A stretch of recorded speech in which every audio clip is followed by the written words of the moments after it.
Saudações a todos, professor Fabão tá na área. Hoje é a aula 4 da função do segundo grau. Nós vamos aprender na aula de hoje fazer a análise do delta, do coeficiente AB e do termo independente C. Fique comigo até o final do vídeo e rodou!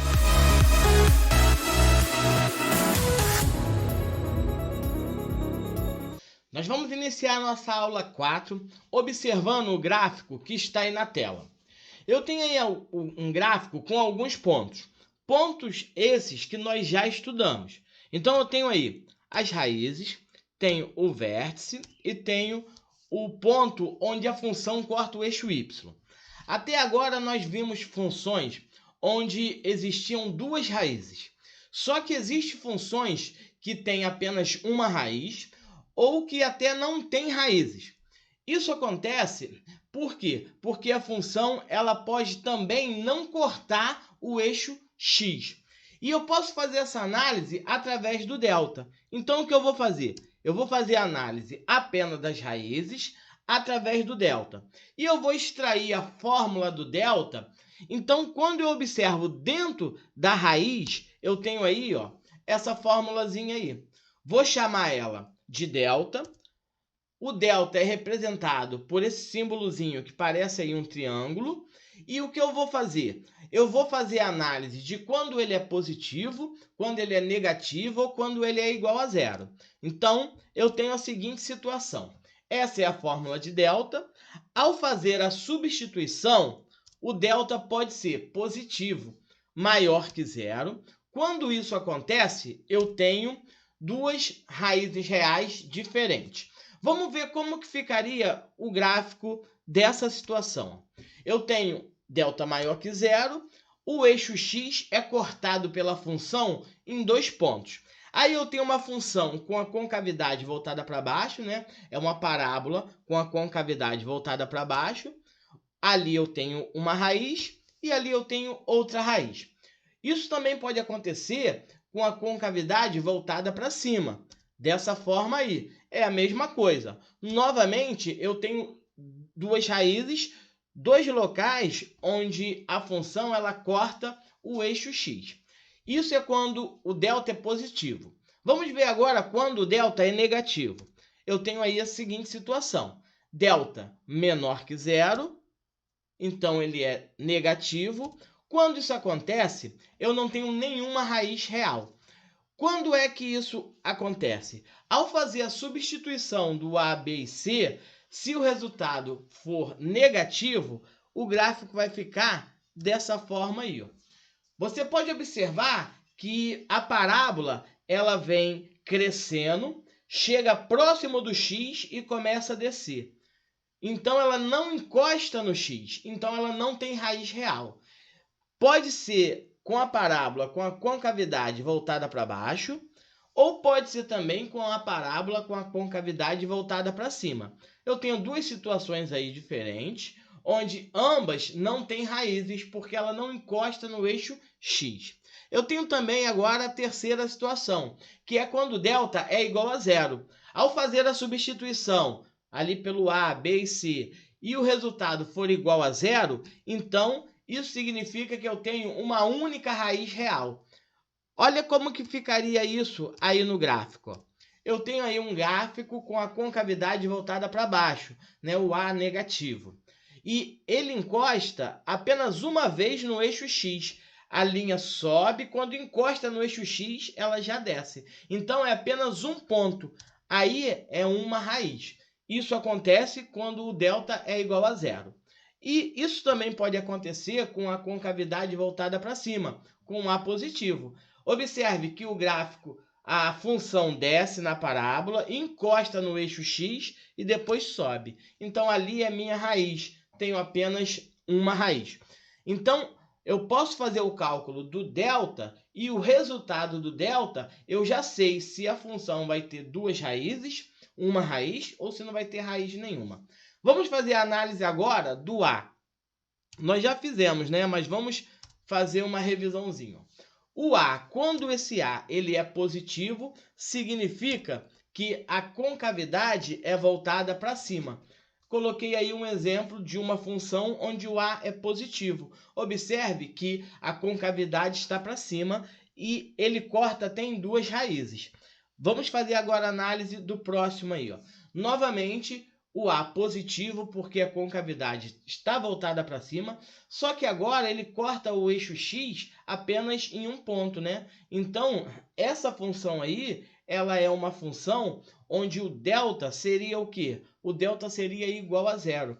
Então, na mesma função, dá para fazer a análise do a e dá para fazer a análise do delta.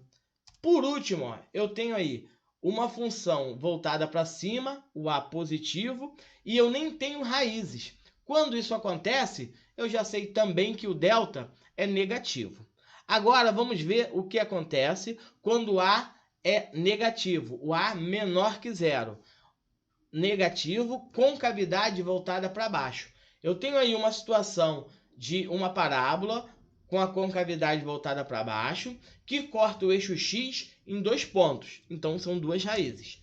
Tem uma outra situação, concavidade voltada para baixo, e que encosta no eixo x em apenas um ponto. Tem uma raiz, né? E por último, eu tenho uma função com a concavidade voltada para baixo, que não encosta no eixo x. Isso significa que ela não tem raiz. Vamos fazer agora a análise do b.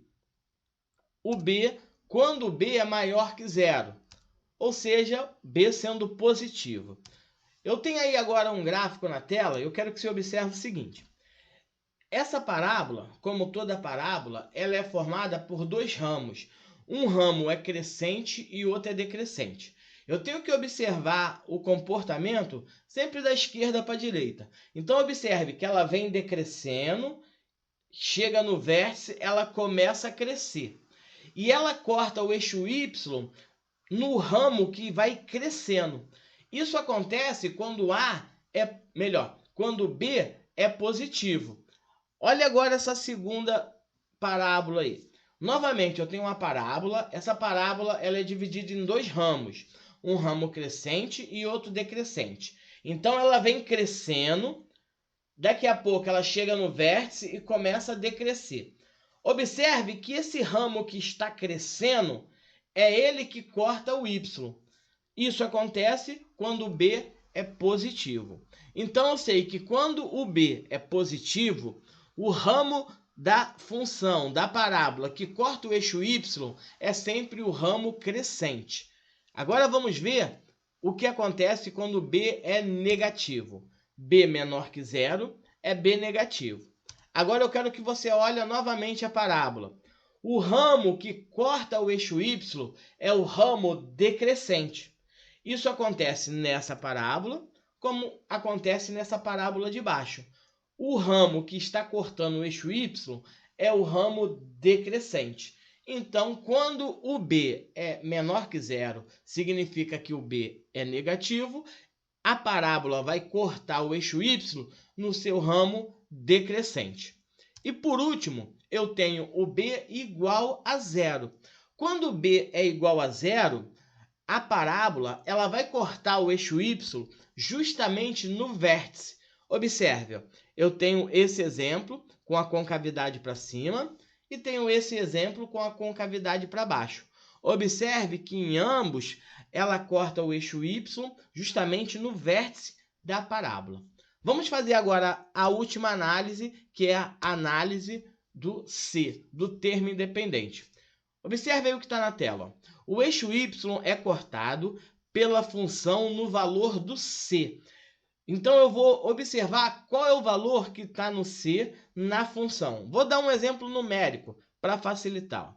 O eixo Y é cortado pela função no valor do C. Vamos olhar esse exemplo numérico aí. Ó.